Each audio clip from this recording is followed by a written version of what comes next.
Praise the Lord church. खुदावंद के कलाम में लिखा है जिसके पास जिंदगी है उसके पास बुआई है।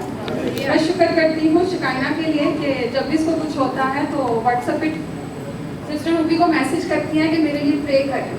तो वो जब प्रे करती है तो इस बच्ची का भी से इतना ईमान मजबूत है कि इसको खुदावंद उसी टाइम शिफा देता है। पिछले 2-3 हफ्तों से इसके कानों में बहुत दर्द थी। ये स्विमिंग करने गई थी तो शायद पानी ठहर गया था, तो इसने एक संडे आके यहाँ से प्रे करवाई तो खुदावंद ने इसको वो शिफा दी।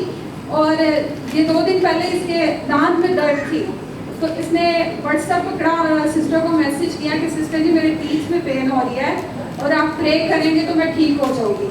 और जैसे ही सिस्टर ने प्रे की और शिकायना ने फिर खुद ही वॉइस मैसेज किया आमीन प्रेज द लॉर्ड। और खुदावंद का शुक्र है कि हम जब अपने बच्चों को खुदावंद की राह में लेके आते हैं तो खुदावंद हमारी जिंदगी में मौसर करता है। और जब से हमने इस चर्च में आना शुरू किया है खुदावंद ने वाकई हमारी जिंदगी में बहुत बड़े बड़े काम किए हैं।